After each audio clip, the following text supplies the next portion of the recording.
Olá, seja muito bem-vindo. Eu sou Cláudia Cardillo. Nós estamos começando mais um episódio do Carreira e Suas Vozes e hoje nós vamos falar sobre um tema muito importante, como que as decisões atuam sobre pessoas e se as pessoas deixam de ser apenas pauta de RH. Para falar sobre esse tema, para discorrer sobre esse assunto, eu trouxe a Roberta Rosenberg. Seja muito bem-vinda. Rosenburg, olha que nome chique, que lindo.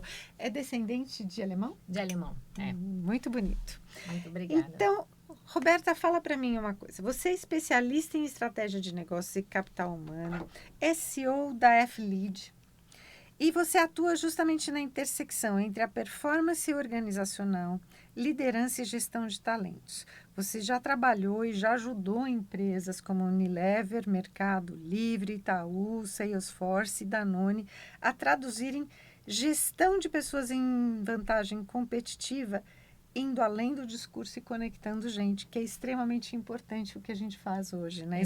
Trazendo estratégia e resultado. Eu quero saber de você como que foi que você construiu a sua carreira e se essa intersecção entre estratégia e negócios, ela atua diretamente no capital humano. Tá. Bom, como que eu construí minha carreira, né? Eu venho do mercado financeiro, eu tenho uma formação de economista, eu fui para fora do país para ter essa formação, porque eu, na minha adolescência e quando criança, eu fui atriz. Então, uau, sério? Exato. Eu tenho aí um pool de habilidades bem diversas, né? De experiências desde pequena.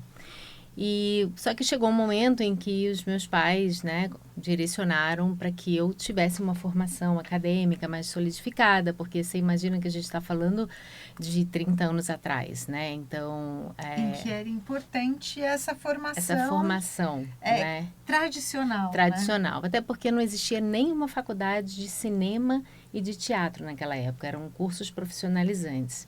Então, quando eu fui para os Estados Unidos, eu me encantei, né, com o mercado financeiro, muito influenciada pelo curso de economia, e eu fui trabalhar em banco, né? E chegando lá eu entendi que eu nunca ia ser a melhor, né?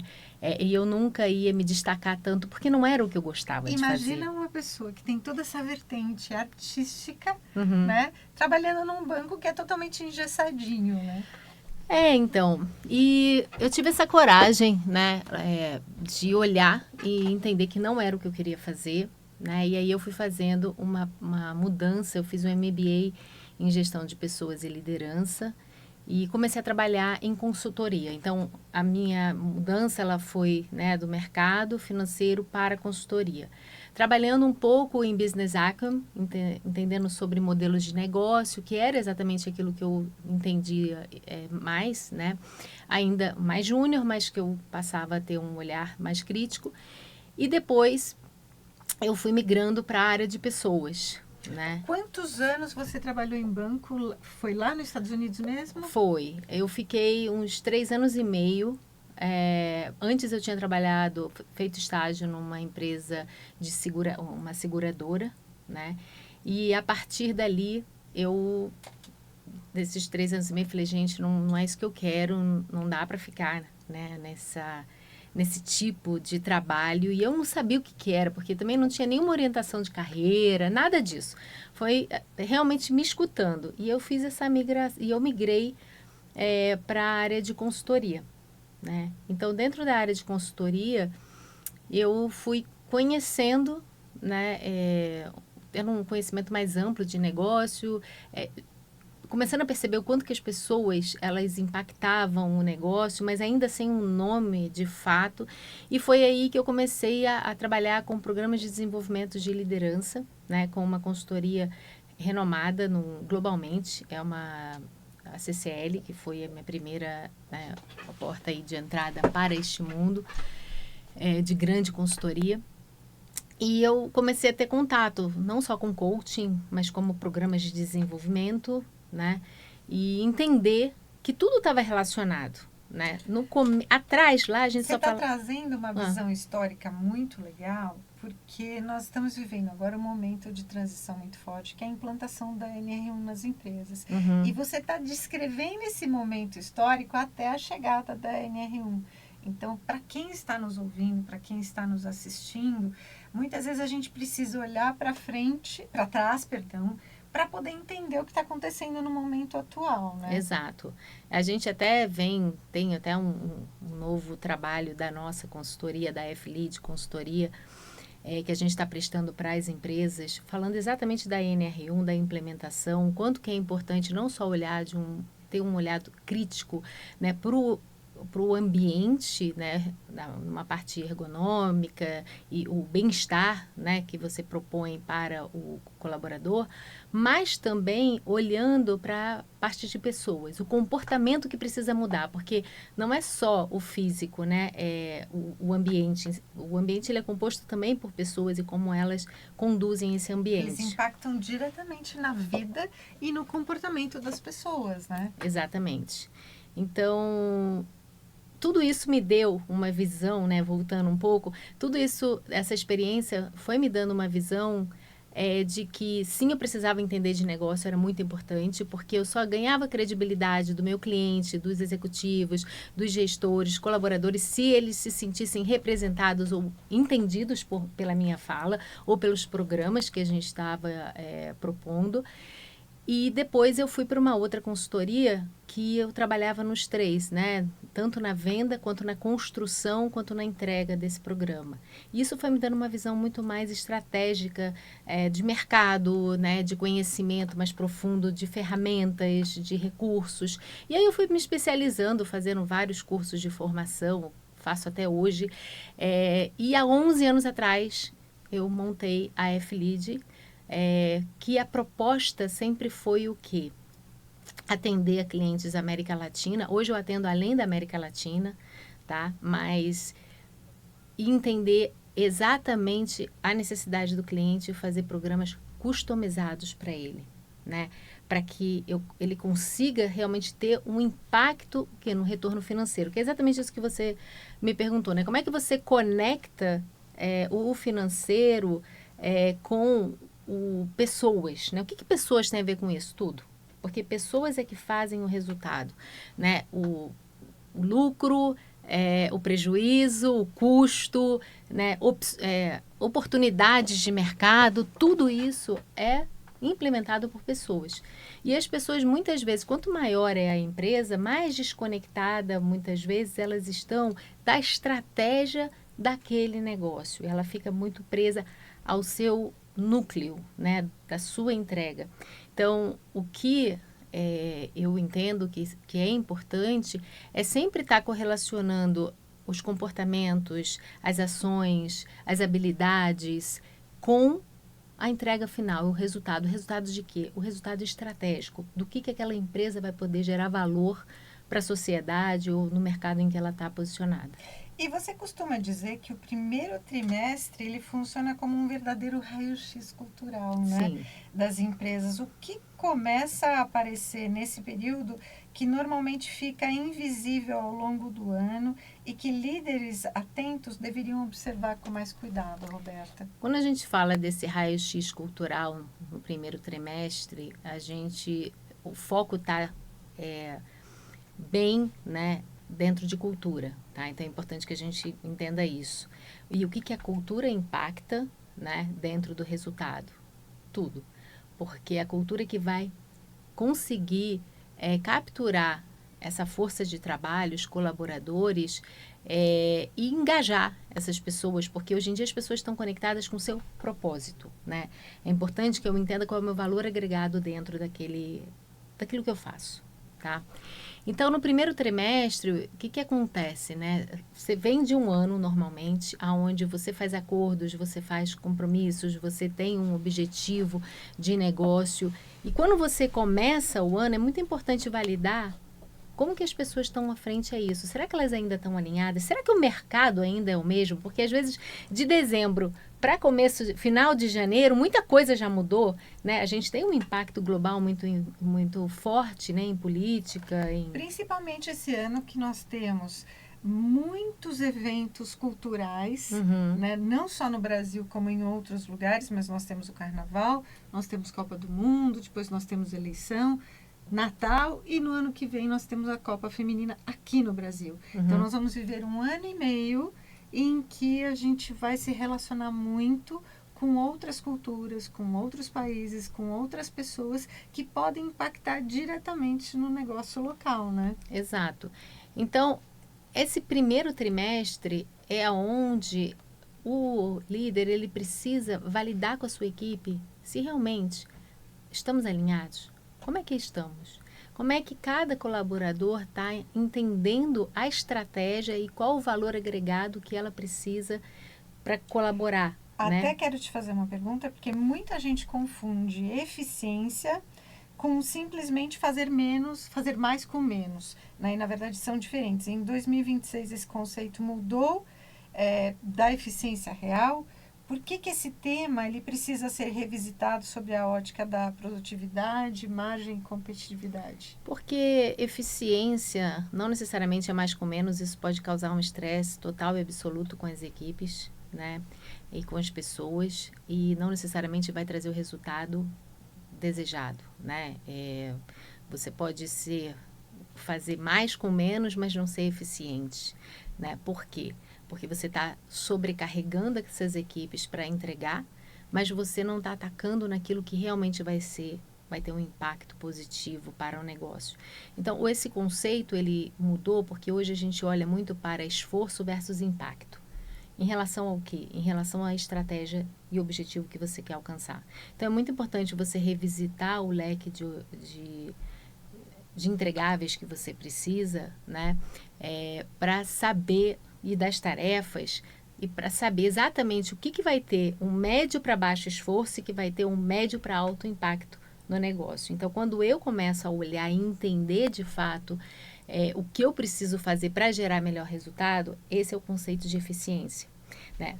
Para ter um exemplo muito claro, né, para sair um pouco do abstrato e vir para o real, se eu participo de todas as reuniões da minha área, qual é o valor que eu estou contribuindo realmente em cada uma da reunião? Será que eu preciso estar ali?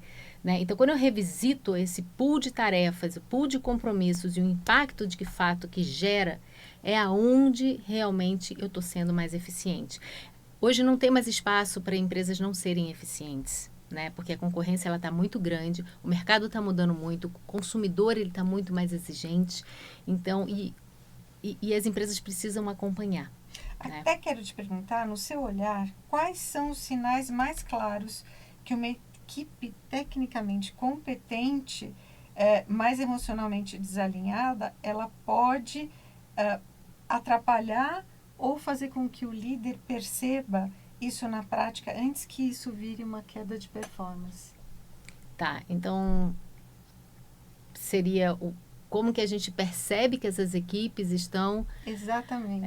Performando menos, tá, ou por problemas de falta de presença, como você trouxe, né? A pessoa está na reunião, mas ela não está presente, ela não participa do projeto, ou porque ela não está alinhada com a cultura da empresa. Como é que o líder percebe isso? Olha, o líder ele precisa ter essa construção com os seus colaboradores o ano inteiro. Quando a gente fala no começo do trimestre, é porque já começa no começo do ano. Então, é importante que esse líder comece a perceber o que essa equipe pode entregar, o potencial e prontidão que ela já entrega, né? O colaborador, aonde que ele está engajado. Então, tem alguns sinais de, por exemplo, em reuniões importantes que ninguém traz uma ideia. Isso pode ser um sinal de desengajamento, né, ou desconexão. Às vezes não é nem desengajamento, é desconexão.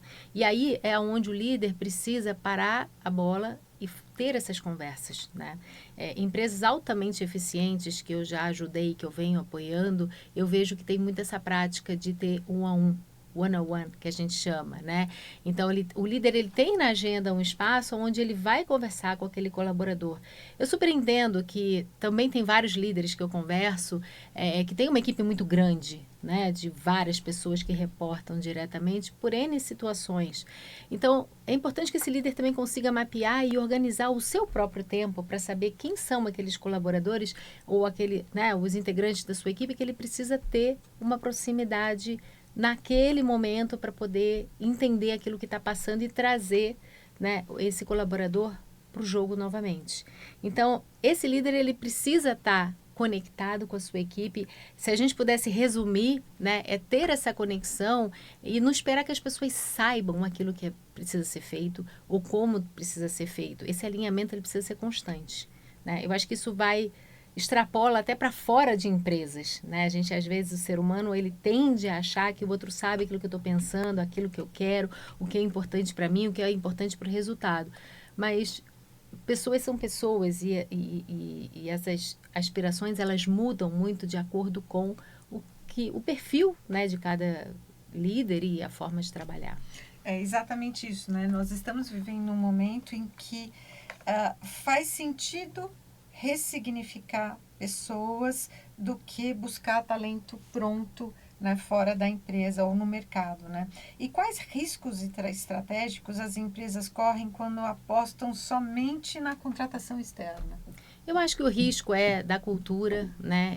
Eu acho que quando você já pensa em mudar alguém, você já tem um custo muito alto, tá? Esse custo muitas vezes pode ultrapassar 10 vezes o valor de ter uma pessoa internamente, por tempo em que ela vai, a curva de aprendizagem, até o tempo de achar a pessoa, de se aculturar. Então, a hora que ela começa a jogar mesmo, a gente está falando de uns 3 meses de casa, né? Independente do nível, tá? Então, isso assim, geralmente é esse o número. Então, o que é importante, né? Primeiro é entender quais são as habilidades necessárias para aquela posição, e se aquele colaborador está numa posição adequada. Porque às vezes você não precisa nem trocar, demitir esse colaborador, você pode reutilizar. Né? Exatamente, né? Ele pode estar em outra posição onde ele vai entregar muito, tá? Então, essa conversa mais próxima com esse colaborador é muito importante. Quando eu pego do mercado, eu tenho um alto risco. Eu acho que o maior risco quando eu pego de mercado é que ele não se acomode à cultura atual da empresa. A forma de falar, a forma de trazer resultados, entendimento de negócio é menos importante, porque entendimento de negócio você acaba entendendo, né? Se você tem um senso crítico, se você tem uma experiência, você acaba entendendo do negócio, porque os negócios são diferentes, mas todos eles têm pontos críticos de sucesso que a gente precisa estar olhando para entender e fazer o jogo virar. Mas comportamento, forma de trabalhar, como se posicionar, como se relacionar, isso depende muito da cultura, né? Então, é um risco muito grande e que outras pessoas também, né, que ele seja facilmente absorvido dentro daquele time. Então, a gente sempre fala que, como o mundo está mudando muito, e muito rápido, não dá para mudar todo mundo o tempo inteiro, porque acaba tendo, né, um prejuízo muito grande. Então, eu acho que é primeiro fazer esse scan para entender, né, não está performando por quê? Qual é o real, né, a causa raiz dessa não performance? Dá para a gente dar um curso técnico, dá para dar um coaching mais próximo do próprio líder com o liderado, ou pegar alguém do time que seja excelente fazendo esse trabalho e também que possa apoiar, porque isso ajuda a estimular quem está indo muito bem, né, porque já está preparando ali também para uma possível liderança ou para uma posição, né, uma ascensão no cargo. E para essa pessoa que não está performando, também pode estar ali, né, ajudando a crescer. Não são todos os casos, tá? Eu acho que, óbvio, né, tem casos onde realmente é melhor para o colaborador, para esse profissional e para a empresa, que ele já não faça parte do quadro, né, de colaboradores. Até porque eu percebo em toda a minha experiência como mentora de carreira em negócios, que muita gente tem dificuldade de externar o que ela quer dentro da empresa. Então, ela tem essa dificuldade de alinhar os valores dela aos valores da empresa. Então, nesse caso, é melhor mesmo que a pessoa busque um outro caminho, porque ela não vai se adaptar. Diferente de outras pessoas que estão no mercado, que sabem jogar o jogo, como você disse, que aprendem a se deslocar mais rapidamente dentro da empresa. Então, a gente também tem que olhar para dentro, né, para saber se aquilo que eu estou fazendo naquele momento é importante para mim e vai continuar impactando a minha saúde mental. Porque senão a pessoa continua infeliz naquela posição em que ela está e não performa, não alavanca a carreira dela dentro da empresa, né? Então, tem os dois lados, o lado da empresa e o lado do colaborador, que precisa ser muito fiel ao que ele quer, porque a hora que ele descobre a missão dele, ele não fica lá, ou ele fica e é feliz. Então, essa ressignificação da pessoa, dentro daquilo que a pessoa vive, é extremamente importante, né? Pela minha experiência, eu vejo que não é uma coisa fácil de se fazer, né? Não são todos que têm esse olhar já crítico para si mesmo, né, para dentro. Mas eu acho que o líder, ele tem um papel que ele pode ajudar muito, porque quando ele vê o que se é externado, né, de como a pessoa melhor contribui, né, ajudar fazendo perguntas para as pessoas, porque muitas vezes você está numa zona de conforto, você já faz aquilo muito bem, você nem pensa a respeito. Às vezes tem uma incomodação, né, algo que está incomodando, eu misturo muito o espanhol com o português, mas tem, né, esse incômodo interno, mas acaba levando por vários fatores assim, da vida. Então, acho que o papel do líder, quantos e quantos casos eu já acompanhei, onde o próprio líder que ajudou a esse colaborador a se conectar com aquilo que ele realmente, né, era o propósito dele. Eu não gosto muito de usar essa palavra propósito, porque eu acho que hoje em dia o mercado está usando, né, não necessariamente da melhor forma, né, e tem... É aberta a muitas interpretações, mas aquilo que ele pode entregar de melhor valor, né? Então, o que eu tenho para entregar e o que o mercado pode absorver. Eu acho que isso é uma maneira bem simples e clara da gente poder comunicar isso para quem ainda não tem essa conexão interna. Legal você comentar isso, porque você fala muito sobre revisitar acordos antigos, né, e realinhar expectativas. Qual é o erro mais comum que as lideranças cometem nesse equilíbrio, seja pós-férias, ou como isso impacta diretamente no engajamento e no resultado dos colaboradores? Foi o que eu trouxe, né, dentro do trimestre. No final do ano, né, você sempre tem demonstração, é muito comum, né, demonstração de resultados no final da empresa, mostrar a estratégia para onde vamos. Então, existem acordos, né, em muitos times, né, como que vamos trabalhar junto, o que está funcionando ou não. Isso seriam as melhores práticas, né? E quando a gente volta para o trabalho, é importante validar, checar, né? A gente ainda está na mesma página, é isso que está valendo, né? É isso que a gente precisa estar fazendo para trazer o melhor resultado. Tem algum ajuste que precisa ser feito? O líder, ele precisa chamar para essas conversas, né? Ele que seta esse tono, né? Dessa forma de trabalhar dessa equipe. E não só o líder de uma equipe, né? O dono de uma empresa, o CEO, né? Então, como que ele chama e como ele traz na fala dele, que é o que a gente chama de cultura, o símbolo, né? Nas reuniões que ele está presente, ele solta essa ideia, né? Para que as pessoas olhem para isso, para que conversem sobre esses acordos. Então, eu acho que é um impacto muito grande, né, que a liderança lá do topo já pode ter em todas as equipes na empresa como um todo. É exatamente isso, né? E a nossa conversa, ela tá fantástica, eu tô adorando, porque a gente está falando sobre um momento muito atual de mudança, né, das lideranças, mas a gente está chegando ao final da nossa entrevista. Então, eu quero que você deixe aqui as suas redes sociais, o seu site, para que as pessoas possam te encontrar também. Legal. Bom, eu tô no LinkedIn como Roberta Rosenburg, com letra maiúscula, porque eu tenho uma anônima que é minha prima também, é Roberta Rosenburg, e ela é CFO, né? Então as pessoas confundem, mas se chegarem nela, ela direciona para mim, não tem problema nenhum. F-Lead Consultoria, é F-L-E-A-D Consultoria. A gente também está nas nossas redes sociais, no LinkedIn, onde a gente dá muitas dicas, ideias, né? Divide muito o que está sendo feito no mercado. E tem um Instagram que é F-Lead Solutions. Então, é F.Lead Solutions. Que também no Instagram a gente está ali presente, né, dando dicas e falando, né, do que a gente tem visto de tendências de mercado.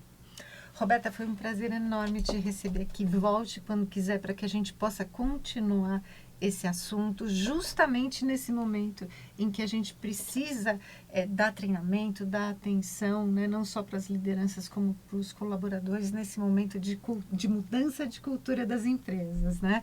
E para você, se você gostou desse conteúdo, fica com a gente, me segue no Instagram, @CláudiaCardillo Oficial, e carregue suas vozes. Até o próximo episódio.